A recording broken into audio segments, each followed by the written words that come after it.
Boa noite, família Uivos. Tudo bem com vocês? Eu espero que sim. Estão preparados para mais relatos de lobisomem? Então feche as portas, as janelas, apague as luzes e vem comigo, porque hoje os relatos estão do balacobaco. Relato: a noite em que me atraquei com um lobisomem. Olá, Ágata, e saudações aos inscritos. Me chamo Leonardo. Sou seu inscrito aqui de Gamileira, Pernambuco.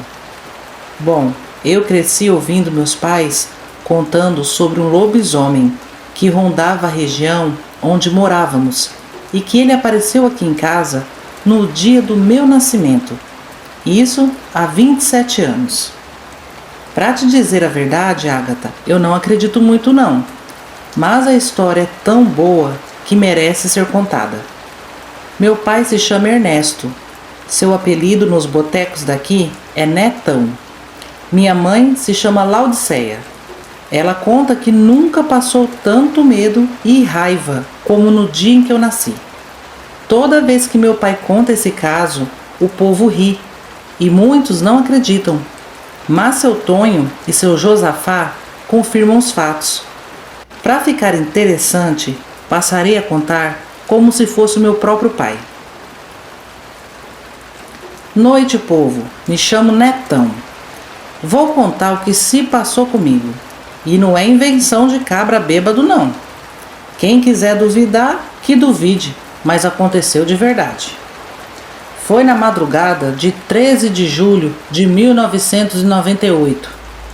Laudiceia, minha esposa, entrou em trabalho de parto. Eu estava deitado na rede e acordei com os gritos dela. Parecia uma cabra sendo sangrada. Eu fiquei louco. Nunca tinha ajudado num parto. Corria para lá e para cá. Pega a toalha, põe água para ferver, acende lamparina, segura a vela. E na minha cabeça eu só pensava: rapaz, eu queria só um gole da cachaça que está embaixo da pia para criar coragem de ser parteiro. Eu me tremia todo e resmungava: meu Deus, como é que se cria menino sem manual? Mas Laudiceia foi guerreira, viu? Fez o trabalho sozinha. Eu só ajudava conforme ela pedia. Depois de algumas horas nasceu o menino, chorando alto, mostrando que tinha saúde. Porém, mal o menino chorou pela primeira vez e escutamos um cachorro uivando lá fora. Bom, até então eu pensava que era só um cachorro. Mas aquele uivo era grosso, me arrepiou até os fios do bigode. Os cachorros do quintal ficaram caladinhos, até eles se assustaram. Olhei para Laudiceia, ela olhou para mim e nós dois pensamos a mesma coisa. Pronto, o lobisomem tinha vindo por causa do nascimento do bebê. Pensamos isso porque aquele peste já vinha azucrinando a gente fazia tempo. Revirava as panelas do giral, mijava nas roupas do varal, matava as galinhas. Parecia até vizinho invejoso, sabe? Quando faz de tudo para expulsar a gente da vizinhança. Ele nunca tinha tentado contra a gente, mas a gente sabia que ele vivia rondando por lá. Mas naquela noite, com o meu menino recém-nascido, foi demais, era desaforo. Então me deu uns 5 minutos na cabeça, eu passei a mão no facão, amarrei na cintura com uma corda, botei sal grosso no bolso, arranquei a cruz do terço que vivia pendurado na parede e falei para a mulher: mulher, se eu não voltar, diga ao menino que o pai dele foi homem valente. E ela sem dó respondeu na minha lata: tchaqueta, pudim de cachaça, não tá vendo que esse bicho é perigoso? Olha, é bom você voltar, porque eu não vou criar menino sozinha não. Então criei coragem e abri a porta. Rapaz, a primeira coisa que avistei foi 2 olhos vermelhos me encarando do escuro. Estava se escondendo no chiqueiro dos porcos. De repente, percebi que aquilo estava ela se levantando. O bicho era grande, viu? Ele soltou um rosnado tão furioso que eu falei: valei-me, minha Nossa Senhora, que agora eu tô lascado. Aí não teve jeito, minha gente. Ou corri e deixava aquele bicho nos assombrando para sempre, ou virava macho e colocava ele para correr. Bom, eu resolvi ser macho. Tirei uma carreira na direção do lobisomem, mas me arrependi na primeira lapada que levei. O desgraçado me deu uma bufetada tão da gota serena que me jogou longe. Eu bati as costas seca no chão que quase desmaiei. Me levantei na marra e gritei: "Ô peste, bora ver se tu é macho mesmo." Aí pronto, o forrobodó estava feito. Eu com o facão e ele com as unhas e os dentes. Comecei a correr em círculos e ele atrás de mim. Os cachorros criaram coragem e vieram me ajudar. De vez em quando eu acertava um golpe, mas era a mesma coisa de bater em pau seco. O bicho tinha um couro duro. Minha gente, eu preciso dizer, o bicho é feio. É feio que dói. O rosto todo deformado, fedorento, corcunda, as pernas tronchas. Olha, é uma derrota. Os cachorros mordiam as canelas dele e ele mandava meus cachorros longe. Rapaz, quando eu vi que 5 vira-latas e mais eu não tava dando conta do bicho, eu danei a gritar por socorro. Graças a Deus, o povo que morava ali pelas redondezas ouviu meus gritos e vieram ajudar.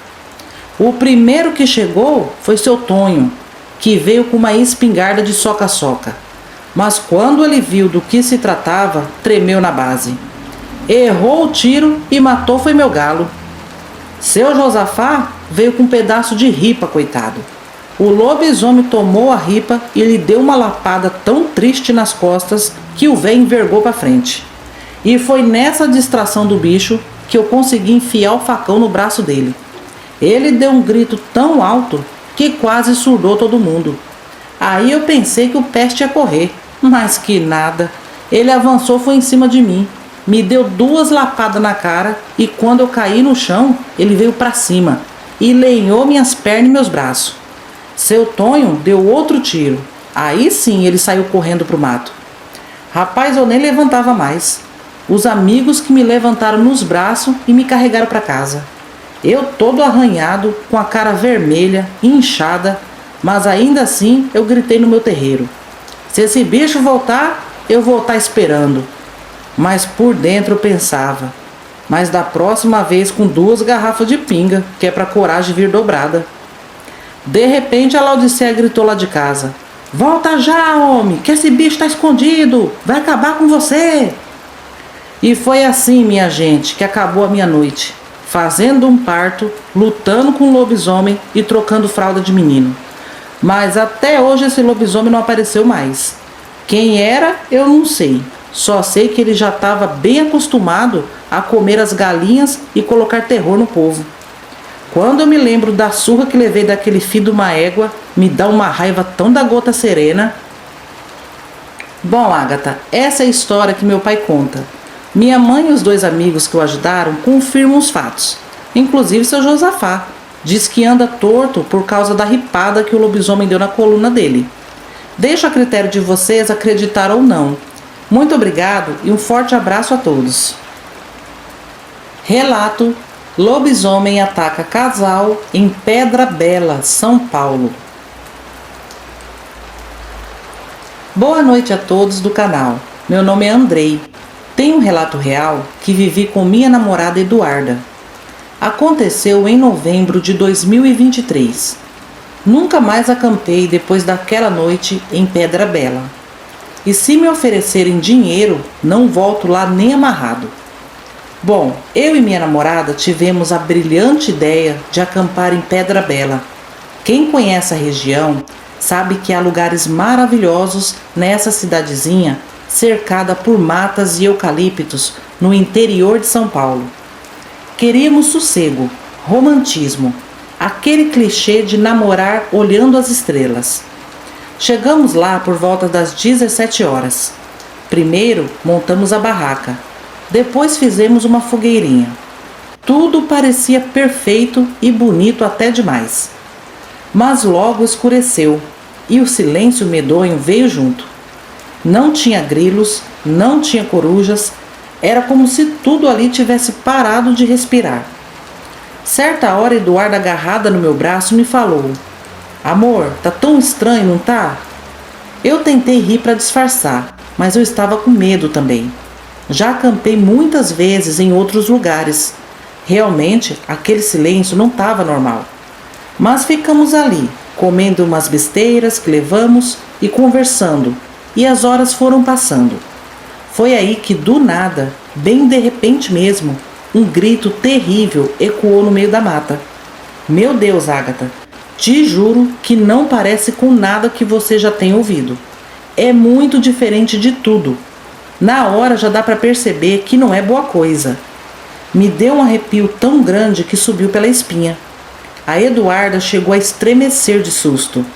Entramos na barraca às pressas e eu tentei convencê-la que estava tudo bem, que não era nada. Mas aí vieram os passos pesados. Eram lentos, meio que arrastados.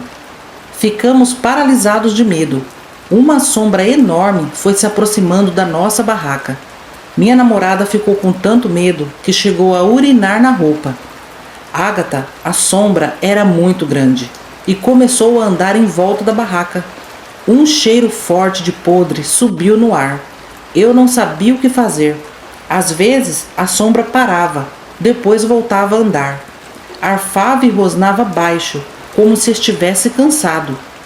Foram os minutos mais tensos das nossas vidas. Mas o pior ainda estava por vir. De repente, aquela coisa bateu na barraca com tanta força que pensei que voaríamos pelos ares. A Eduarda começou a gritar por socorro. Aí sim, a situação ficou difícil, porque o lobisomem, quando ouviu os gritos, começou a bater mais forte na barraca, ao ponto de rasgá-la. Não tinha o que fazer naquele momento, Agatha, a não ser correr e tentar sair com vida daquele lugar. Segurei forte na mão da Eduarda e falei: vamos correr e não para. Pulamos fora da barraca por um dos rasgos e perna para quem tem. Eu tinha mais ou menos em mente o caminho que fizemos. Foi desesperador. Corremos pelo mato, tropeçando em pedras, ralando as pernas. Eduarda não parava de gritar e aquilo vinha no nosso encalço. Por Deus, eu tinha certeza que íamos morrer naquela mata. Nossa sorte foi que no meio daquela correria avistamos uma chácara mais abaixo e corremos para lá. Os gritos da Eduarda chamaram a atenção dos moradores, que acenderam a luz da área. Foi a nossa salvação.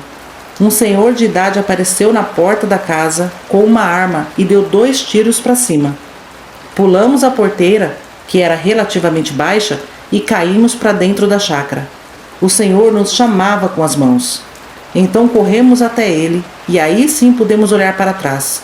E eu quase infartei quando vi aquela coisa parada, em pé, a poucos metros da porteira. Agatha, se não fosse os tiros, hoje eu não estaria aqui contando o meu relato. O lobisomem estava muito próximo de nós. Ele ia conseguir nos pegar no meio do mato. Minha namorada chorava sem parar. Até eu comecei a chorar também. Aquela família nos acolheram. Era uma família grande. O senhor, que se chama Antônio, nos disse que tivemos um grande livramento, que Pedra Bela não era lugar para acampar, mas não adiantava avisar. Bom, passamos o restante da noite com aquela família, e no dia seguinte, seu Antônio e o filho nos acompanharam até nossa barraca. Não havia sobrado nada, o lobisomem pisoteou tudo. Juntei o que deu para juntar, agradeci demais o seu Antônio e sua família e caímos fora de lá. Agatha, foi uma experiência que eu não desejo a ninguém. Eu vi a morte de perto. Tempos depois, conversando com pessoas que fazem trilhas e camping, fiquei sabendo de outros relatos de lobisomem no mesmo lugar. Realmente, a cidade de Pedra Bela é linda, cercada de serras, matas, eucaliptos, mas dentro daquelas matas mora um lobisomem, ou até mais que um. Eduardo e eu tivemos sorte, mas outros turistas podem não ter. Então, fica aqui o meu alerta para todos. Esse foi o meu encontro com o lobisomem. Boa noite a todos. Esses foram os relatos de hoje, família Uivos. Rapaz, o nascimento do Leonardo foi um acontecimento, hein? Teve de tudo: cachaça, lobisomem, tiro, paulada. Minha mãe conta que no Pernambuco ficou sabendo de muitos casos em que o lobisomem aparecia nos sítios ou até nas casas no dia do nascimento das crianças. Então eu não duvido e não pago para ver. No segundo relato, o casal de namorados realmente nasceram de novo. Pedra Bela realmente é uma cidadezinha linda, enfiada no meio de matas e morros. Já ouvi outros relatos vindo de lá. Mas me digam aí nos comentários de qual cidade vocês acompanham o canal Uivos e se já teve aparição de lobisomem na sua cidade. Agora vamos aos salves de hoje, meus amadinhos. Vai um salve com toda a minha gratidão e carinho para Júnior Martins, Lindsay, Justin, Giovana L, Karina Alves, Antônio Júnior, Adeltale Venega, Né Oliveira, Beatriz Reis, Valdênio Oliveira, Ana Paula Ribeiro, Hélio Silva, Miriam Abade, Reinaldo Ferreira, Sônia Maria Moura, Guilherme Martins, Ailton Marinho, Valdileia Noronha, Velda, Carlos Marques, Andy, Adria Costa, Marcelo Stradman, Rosilda Pereira, Evaldo Ribas, Paulo Daltro, Severina Barbosa, Nilce do Lago, Eliezer Gonçalves, Clairton de Souza, Dani Ribeiro, Maria Gracinha, Elisandra Cruz, Ana Cristina Mendonça, Daiana Mendonça, Alaísa Silva, Márcio Silva, Arlete de Freitas, Simone Fagundes, Maria de Fátima Soares, Sebastião Paulo Rodrigues, Maria Fernanda, Inácio Fernandes, Hélios de Castro, Milena Moura, José Carlos e Ana Paula Oliveira. Família, obrigada por ficarem comigo até o final do vídeo. Agora eu me despeço desejando uma noite abençoada, uma excelente semana a todos, um abração da sua amiga Ágata e até sexta-feira, família Uivos. Tchau, tchau!